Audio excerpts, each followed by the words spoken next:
Comme en 2010, Laurent Gbagbo et Alassane Ouattara pourraient une fois de plus se disputer la présidentielle 2025. Et pour cause, le numéro 1 du Parti socialiste en Côte d'Ivoire vient d'accepter la proposition du comité central de son parti, le PPACI, le Parti des peuples africains Côte d'Ivoire. Proposition qui stipule de faire de lui le candidat du parti à la prochaine présidentielle. Je suis votre soldat. On fera les combats que vous aurez décidés. Il faut se battre maintenant pour que mon nom soit sur la liste.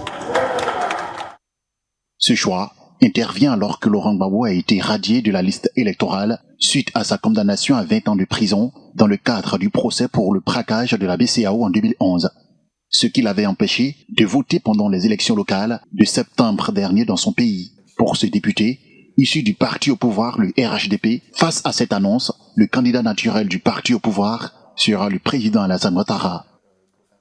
Comment comprendre qu'un parti organisé, un parti qui regorge à son sein de grands cadres politiques, puisse désigner cette même personnalité à être son candidat à une élection aussi importante que l'élection présidentielle. Par la présence annoncée de Laurent Gbagbo, le PPACI peut s'attendre à ce que mon grand président demeure donc candidat pour le compte du RHDP.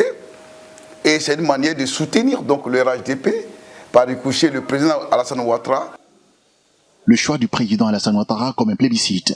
Une pétition a même été lancée par l'Union des leaders pour la candidature d'Ado en 2025, ULC Ado.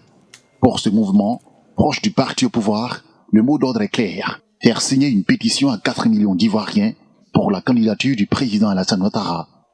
Le bureau exécutif de l'Union des leaders pour la candidature d'Ado en 2025 entend dans les prochains jours présenter cette pétition à la direction du Rassemblement des Foutistes pour la démocratie et la paix.